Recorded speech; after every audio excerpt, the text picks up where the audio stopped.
ఒక్కసారి కొమ్మూరి గోల్డ్ కి కాల్ చేయండి. తాకట్లో ఉన్న మీ బంగారాన్ని విడిపించి మార్కెట్ ప్రైస్ కి వాళ్ళు కొనుక్కుని మిగతా డబ్బులు మీకు ఇచ్చేస్తారు. మరొక ఘోర అపచారం జరిగిపోయింది. ఈ ప్రభుత్వం వచ్చిన తర్వాత వెంకటేశ్వర స్వామి ఆలయ ప్రతిష్టను ఇనుముడింపజేస్తాము, తిరుమల క్షేత్ర పవిత్రతను కాపాడుతాము, దేవాలయాల పరిరక్షణకే నడుం బిగిస్తాము అని ప్రగల్భాలు పలికినటువంటి చంద్రబాబు గారి ప్రభుత్వంలో ఈ 1.5 సంవత్సరాల కాలంగా తిరుమల ఆలయ ప్రతిష్ట పూర్తిగా మంటగలిపే విధంగా వాళ్ళ చర్యలన్నీ కూడా స్పష్టంగా కనిపిస్తున్నాయి. ఎంతసేపు మేమేదో గొప్పలు చేశాము అని చెప్పుకొని భజంత్రీలు చేయించుకుంటూ ఉండటమే తప్ప ఆలయ ప్రతిష్టకు కానీ ఆధ్యాత్మిక పరిరక్షణకు కానీ ధర్మాన్ని కాపాడాలన్న ఉద్దేశం కానీ ఏమాత్రం కూడా లేకుండా వివిఐపీల సేవలో తరిస్తున్నటువంటి బిఆర్ నాయుడు గారి నేతృత్వంలో తిరుమల ఆలయం మరింతగా పాలన గాడి తప్పింది.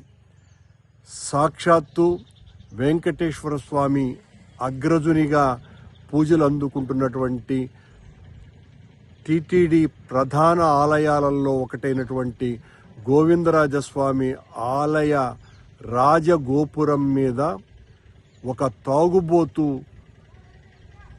కలశాల మీదకి వెళ్ళి అక్కడున్నటువంటి చిన్న విగ్రహాలను కాళ్లతో తొక్కుతూ అక్కడి నుంచి నాకు మందు కావాలి అని డిమాండ్ చేస్తున్నాడు అని అంటే భద్రతా వ్యవస్థ ఎంత దారుణంగా పడిపోయిందో తిరుమల ఆలయంలో టీటీడీ నిర్వహణలో దీన్ని బట్టి చూస్తే చాలా స్పష్టంగా అర్థమైపోతుంది. ఘోరాతి ఘోరమైనటువంటి అపచారం ఇది. మట్ల మహారాజుల కాలంలో నిర్మించినటువంటి రాజగోపురం తిరుపతి పుణ్యక్షేత్రానికే అది ఒక ఐకానిక్ గోపురంగా ఉన్నటువంటి ఆ గోవిందరాజస్వామి రాజగోపురం మీద ఒక తాగుబోతు ఈ రకంగా పైకెక్కి, అందులోనూ ఆ తాగుబోతు పవనానంద స్వాముల వారి వీరాభిమానాన్ని కూడా తెలుస్తోంది. ఎక్కడికి పోతున్నాం? ఇంత దారుణాలు వరుసబెట్టి కొండ మీద మద్యం దొరుకుతోంది, కొండ మీద మాంసం దొరుకుతోంది, మాంసభక్షణ జరుగుతోంది, ఆలయాలలో తొక్కిసలాటలు జరుగుతున్నాయి.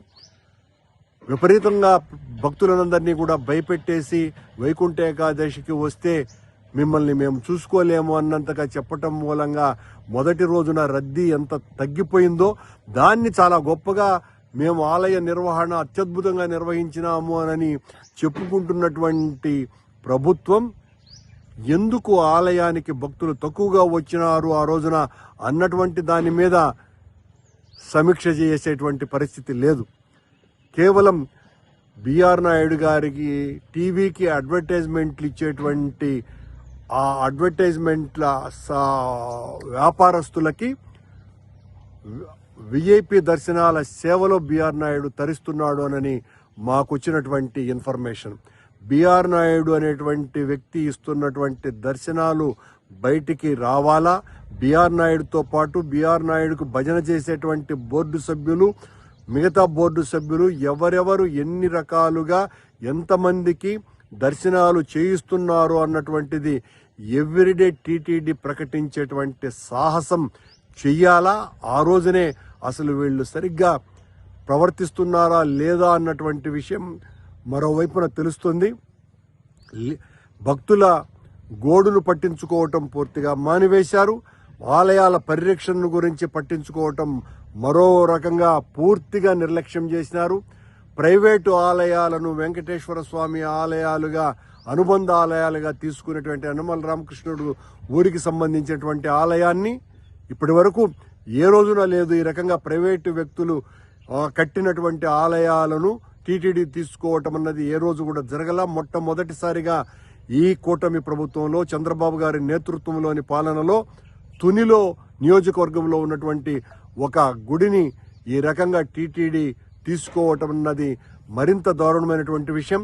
సాక్షాత్తు గోవిందరాజస్వామి రాజగోపురం మీదనే ఒక తాగుబోతు వెధవ పైకెక్కి ఈ రకంగా నాకు మద్యం కావాలి అని డిమాండ్ చేశాడు అంటే ఎంత బరితెగింపుకు అవకాశం కల్పిస్తున్నది ఈ ప్రభుత్వం. ఈ ప్రభుత్వం ఎంతసేపు జగన్మోహన్ రెడ్డి గారి మీద మా మీద దాడి చేస్తూ మేమేదో అన్యాయం చేశామనే మాటలు చెప్పటమే తప్ప ఇప్పుడు జరుగుతున్నటువంటి వాటిల్ని ఏ రకంగా ఈ తప్పుల్ని సరిదిద్దుకోవాలా అన్నటువంటి ఆలోచన ఏమాత్రము కూడా చేయకపోగా దానికి పరాకాష్ఠగా ఈరోజు సాక్షాత్తు 1000 సంవత్సరాల క్రితమే 1000 సంవత్సరాలకు పూర్వమే తిరుపతిలో వెలిసినటువంటి గోవిందరాజ స్వామి ఆలయ రాజగోపురం మీద తాగుబోతు ఎక్కి వేరంగం చేయటం అన్నది మొత్తం భక్తుల మనోభావాలన్నింటినీ కూడా పూర్తిగా దెబ్బతీసింది. ఇలాంటి వాటి మీద కఠినమైనటువంటి చర్యలు తీసుకోవాల్సినటువంటి అవసరం ఉన్నది. ఈ కూటమి ఈ ప్రభుత్వం ఏమాత్రము కూడా ఆధ్యాత్మిక పరిరక్షణకు పూనుకోవటం లేదు. ఈ కూటమి వైదిక ధర్మాన్ని కాపాడటం లేదు. కేవలం సీఎంఓ నుంచి వచ్చేటువంటి వీవీఐపీలకు దర్శనం కల్పించటము, కొండ మీద ఉన్నటువంటి ఛానల్స్ అందరికీ కూడా పత్రికా విలేకరులందరినీ కూడా మేనేజ్ చేయటం ద్వారా ఎవరు ఎవరిని దర్శనం చేయించుకుంటున్నారు ఇలాంటి విషయాలన్నీ కూడా బయటికి రాకుండా చేస్తున్నారు. ఇవన్నీ కూడా తొందరలోనే మేమే దీని మీద పరిశోధన చేస్తున్నాం. ఖచ్చితంగా తొందరలోనే బయట పెడతామని తెలియజేస్తూ ఈ సంఘటన అత్యంత దారుణాతి దారుణమైనటువంటి విషయం అన్నటువంటి విషయాన్ని గుర్తు చేస్తూ సెలవు.